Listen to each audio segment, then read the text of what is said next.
Hi folks, Canadian Prepper here. So we need to discuss the events of the last 24 hours and what we can expect for 24 more. All I can say is that people who I know who are fairly well connected have their go bags at the door because the situation is getting critical. The Russians are laying it on thick. Georgia just declared a state of emergency due with the supply chain in order to prevent price gouging because the prices are just getting too high, which is great for the consumer, but perhaps not so good for the small businessman who's just trying to keep pace with inflation.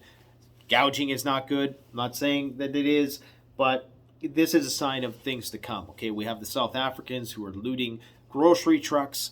Once again, it's getting that bad, and the police are just opening fire on crowds because it's that chaotic. The Russians are laying it on thick in Mariupol, where there's something under these tunnels that Ukraine really doesn't want us to either know, or they're really holding out there for some reason. And it appears to be just on principle at this point because there's no strategic reason for them to do so. For whatever reason, they haven't gotten the green light from Kiev to surrender, and they're actually listening to that. And I just can't figure out what is so special about that region. We have Shanghai people who are still in lockdown, screaming from their welded in homes for food. What the hell is going on there? Why are they employing that strategy? God only knows. But it's just hitting the fan all over the place. The weather is wildly extreme here, okay? 1 month ago, it was plus 20 and I was out working with a t-shirt on. Today, it is snowing. Okay, it's nonsense, nutso all around. We need to talk about the primary purpose of this video today, guys, is to talk about a YouTuber who found himself in a war zone and started saying things that he probably shouldn't have. And I will say shouldn't have. As much as I do agree with some of the things he says, I don't agree with everything. That's 100% for sure. I understand that you gotta speak truth to power at certain points, but you need to do it in a way which is safe and constructive. Because if you just do something stupid and you get yourself killed, then how useful is that to anybody? And this person was in a situation where I don't think they needed to be in that situation in the first place. But anyways, we'll talk about that in a minute. I first want to talk about how crazy it is, the current leadership we have, pushing a nuclear power to the brink. And I'm talking about to the brink of nuclear war. We are on the brink of World War III. And I just do not understand the motivations of our leaders. I've tried to sympathize from a national security standpoint because a lot of the things that might at first seem evil to the layman, to the common man, to the guys down here in the bottom rung of the ladder may make sense in a national security sense. If you have more information about what's going on in the world and you understand that everybody wants to rule the world, you know that Tears for Fears song, there's a truth to that. The Russians want to rule the world. The Chinese want to rule the world. The Serbians want to rule the world. The South Africans want to rule the world. I probably on some deep unconscious level want to rule the world. What we need to understand with the Pax Americana is that there's people in the know in higher places that know more than we do. And perhaps that's the motivation. But I cannot for the life of me understand why they care so much to bring us close to nuclear war for this particular reason. If we would just have left that one country alone, maybe none of this would be happening. But again, I don't have all the information at the higher levels. So what do I know? All I know is that we have a YouTuber who's on the ground, or if they're still with us, in Kharkov, who has put themselves in a very, very bad situation. And we need to talk about this from a survival preparedness, situational awareness standpoint. Do not throw stones when you live in a glass house. I've met many, many intelligent people, like with a savant-like intelligence, which is what this person has. And again, I don't agree with everything they say because I think at times they get a little too much zeal, a little bit too much emotion in what they're saying. I'll say who he is in a minute. I just want to do all the necessary disclaimers and prefacing before I bring it up, because I know right when I bring his name up, it's going to be controversial. This individual, I think, is a very intelligent individual. However, what they did was the dumbest thing you could possibly do in their situation. The dumbest thing you could possibly do in their situation. And it saddens me because I actually like this person, because even though I don't agree with everything they say, I know they're telling me what they truly believe. I know that they're being truthful in what they're saying. And that is something I respect. Even if I don't agree with you, even if I'm diametrically opposed to you, at least you're being honest. And that is something that this whole culture where you're supposed to disguise your true feelings to make people feel good, that's what I don't like about it, is because you don't know who you're talking to. I would much rather, even if I found something insulting, even if I took offense to it in a way, I would much rather a person show me their true colors than hide it. But not if they're in a war zone and if they're throwing stones in a glass house. This person was very outspoken in their condemnation of the current regime in Ukraine. Very outspoken, to the point where, calling them gangsters, thugs, that sort of thing, and basically hoping for their demise. And this is not good when you're in an area that's controlled by those people. Now, this person also made the fundamental mistake, and this is what I want to say, is that they have this savant-like capability, but just like some people I've known in the past, I had a friend once who was a musician, amazing musician, could just pick up the guitar and just, riff like you wouldn't believe. He would hear a song, he'd be able to play it instantly, like Led Zeppelin caliber stuff, okay? Eric Clapton caliber stuff, Hendrix caliber stuff. And but this individual was so whimsical, so unchained, and they could just not get a handle on things. They were too emotional, they are too impulsive, and they let that get to the best of them, and they didn't really amount to a whole lot, to be brutally honest.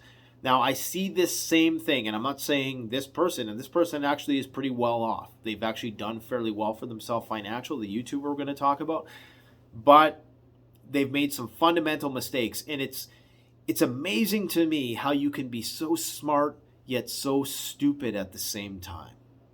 And I don't mean that in a disparaging way. In fact, I mean it as a compliment when I say very smart. The person I'm talking about, some of you may have known, they had a channel called The Coach Red Pill.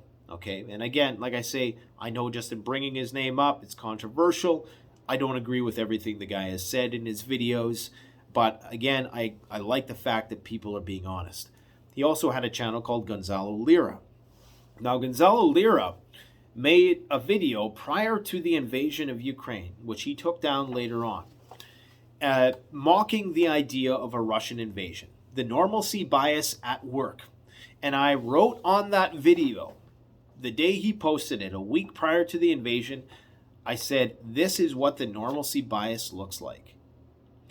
And sure enough, they invaded, and he removed that video. And I don't fault him for that. I don't, I don't look down on him for that in any way, shape, or form. Nor do I look down on anybody who succumbs to the normalcy bias. But it's our job as preppers to try to encourage people to think outside that box, okay? But he made a name for himself later on, notoriously, within Ukraine, as really being outspoken in his condemnation of the Zelensky regime. Let's just screw the algorithm. Let's just speak openly. And he was making some pretty heavy-handed claims against them. And I remember commenting on several of his videos that you need to be careful, because you may think that you're live streaming to hundreds of thousands of people, that they're all there to support you, but at the end of the day, you are the person who is stuck in that city that's in a war zone with nobody to come to your rescue.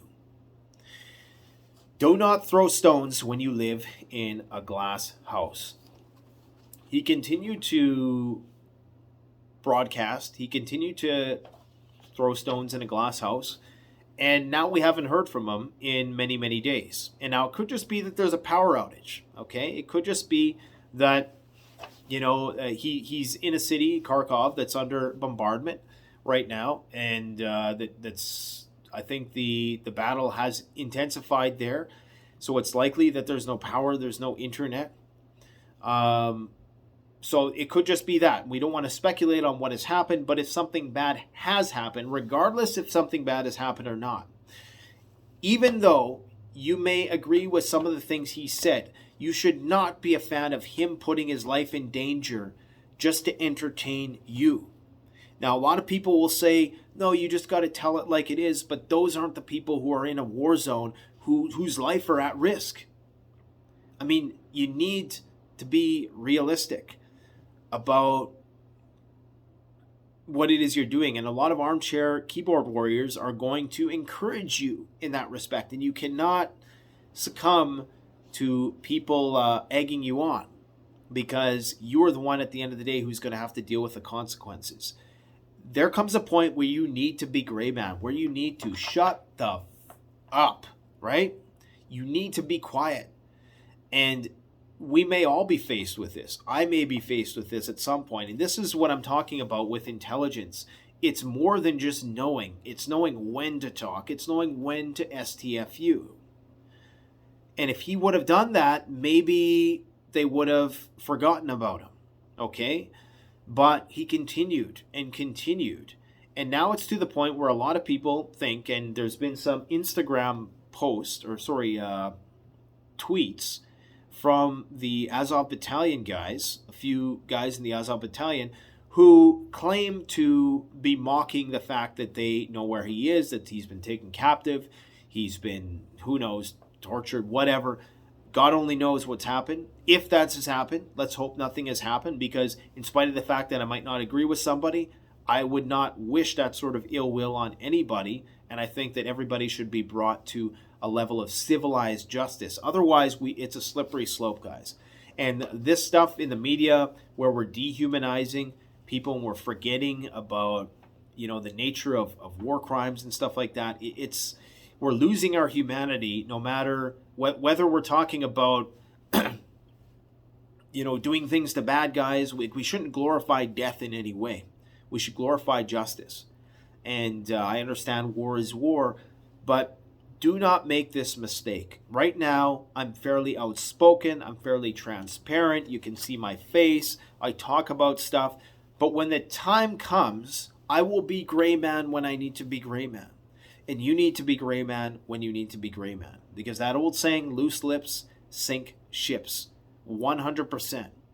And I'm not sure what it is about this individual. If it was a coping strategy, I think he even might have said that at one point, that it helped him to do the live streams. Unfortunately, when you're doing live streams, and it's the reason why I don't do them, sometimes you just say things that you can't take back, and it's not even because I have anything that I believe is bad, that I believe is immoral in my heart.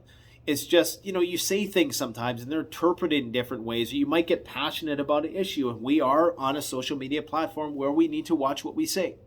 So he used it as a coping strategy to connect with the world under the stress of being in a war zone and having people actually coming for his life. Now, I think I already said his name, Coach Red Pill, Gonzalo Lira, right? And it's like I say, he's an enigmatic figure, because on the one hand, he's fairly intelligent, and he's also fairly impulsive sometimes in terms of what he says. Now, this is not to put him on blast, and I would gladly have a conversation with the guy. Unfortunately, it's kind of algorithmically toxic, to do that, and you really need to be careful who you associate with, who you affiliate with. You may say, Gonzalo's telling some truth.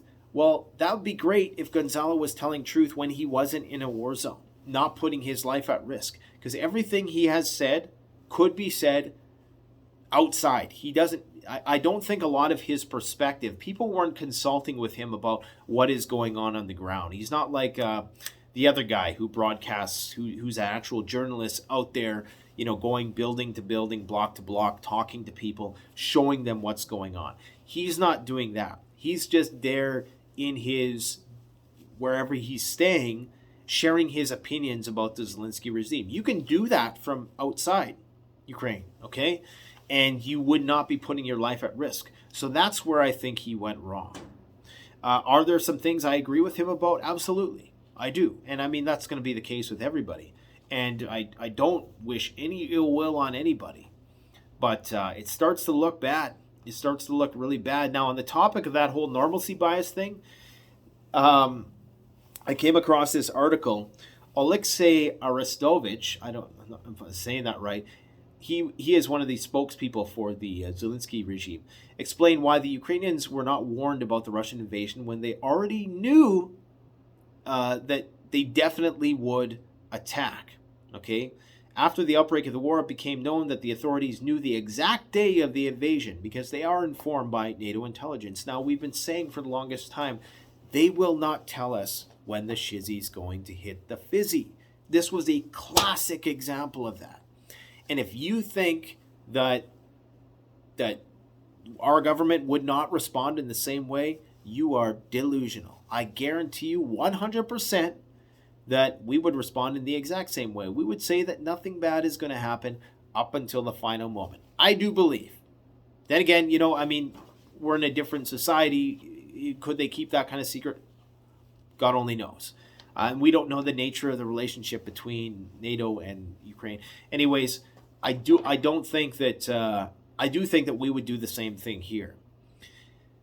The Ukrainian leadership did not notify the Ukrainians about the start of a full-scale war. Remember when we were weeks leading up to it saying, we made a video 2 weeks prior, the normalcy bias, what the hell are people thinking? Why aren't people getting out while they can? A lot of these people who are trapped in these cities with no humanitarian corridor out of there, it was bad, okay? And a lot of people could have been saved. A lot of people were forced to stay and fight. And this is what is so sinister about the whole thing. As much as I understand people want to defend their homeland, if you want to voluntarily do that, I'm 100% behind you. But should somebody who perhaps doesn't want to be conscripted have to stay? I mean, maybe that's an argument unto itself, and maybe there's points to be made on the other side of the fence. I don't know. Why couldn't it be announced to Ukraine that Russia is definitely attacking when we already knew that was attacking? Because a massive exit of refugees would begin and they would all clog the roads. It would be 8-10. It's almost like this person has watched my stuff. 8-10 million people, and the army would not pass defensive areas. Okay, so this is why they did it. This is why. This is a translated article. Because a massive exit of refugees would begin and they would clog all the roads. It would be 8, 10, 12 million people, and the army would not pass in defensive areas. Okay, so it's kind of a rational explanation from their perspective, but this is just saying, guys, they're not going to tell us when it's going down because they don't want us to clog the roads. They don't want us to get in the way of the continuity of government. This is a complete paralysis of the roads. In this case, this is a very desirable situation for the Russian military leadership. And in this situation, we probably lost the war in left bank all because they would go from left bank to the right, whatever that means. Everything would be clogged. No way we would have coped with this situation. The only way out is to crush our own citizens. What? Okay, hang on a second here. This is getting a little too opinionated. I don't really want to read this. Okay, so essentially they're starting to get a little sarcastic in this article, but I mean, and that's the only way you're going to write an article like this is if you can see it from that perspective. But what they did do eventually is within the span of 24 hours, they were putting rifles in the hands of their own citizens, and they were saying, you must fight now or else, or you go to jail. I don't know what they would do, okay? Maybe they would do something that was much worse than jail. According to some people, there's been some anecdotal reports of that type of thing happening. I'm not saying it is happening. I'm just saying because what do I know, right? I'm also hearing people saying, no, they haven't seen any of that. So it's really hard to say, but what we do know is that the government, whatever government is in charge, is going to do what's best for itself. And they're going to view things militarily and strategically. And to be brutally honest, after reading that explanation of them needing to get their military in position, I mean, from their perspective, that's the rational thing to do. However, it's unfortunate that they could have not provided their population with more forewarning, which would have likely minimized a lot of the human suffering. And then at some point, there's a reason why nations surrender. I'm not saying that they should surrender. I'm just saying that there's a reason why, even within certain battles, like the Mariupol thing, where it's hopeless. It's virtually hopeless, unless there's some major change in the battlefield. But what are they holding on to there that is so important? That really is the question. And what is so important about what is in those tunnels? God only knows. I guess we're going to find out soon. There's a lot of rumors, but be careful with rumors, guys, because what is that saying? Believe half of what you say and none of what you hear. And you can see and hear me, so I guess that means about 25%, right? 25% of what I'm saying. Take it all with a grain of salt. Yes, it's important to understand that management, the business owner, is always going to see things different from the perspective of the employees working there. And that's a metaphor for society. The employees are us, the citizens. The owners are the government and the elites and the corporations. They view things differently than we do. This is not to say that their perspective has no merit, because indeed, this whole lockdown business, I was talking with a friend last night, and we were talking about how convenient it was that we're all primed to know what a lockdown is. We're all primed to shelter in place, conveniently right before World War III. And look what's happening in Shanghai right now. Here's a theory. For those of you who have held out for so long, you get another cockamamie. Did I say that right? Cockamamie? What a weird word. Who the hell invented that word? You get another cockamamie CP theory. What if all these lockdowns in China right now are testing the population or preparing the population for a potential major conflict between the two countries, which may well involve the use of biological agents? It's just this theory. It's not the truth. Okay, I don't want you to run with that and take it to the news.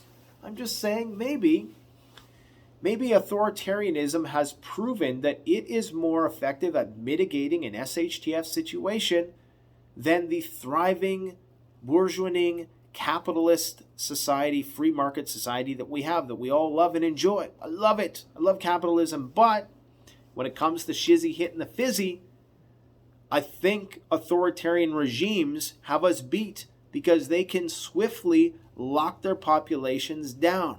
In a free market, in the best of times, it's great. In the worst of times, the free market economy is a nightmare because you cannot control people. And for me as a prepper, as an individualist, I love that. But for the government, hell, that's something to reckon with. Remember when George W. Bush said this would be a hell of a lot easier if this was a dictatorship? And he wasn't lying. So it starts to really look like, if you take a step back and you look at everything that is going on, it starts to look like that all of the populations of the world are being primed for a major conflict that may involve nuclear, biological, radiological, and chemical. Nuclear, biological, radiological, chemical, yeah, and kinetic, of course, and information war, and cyber war, space war, all those things.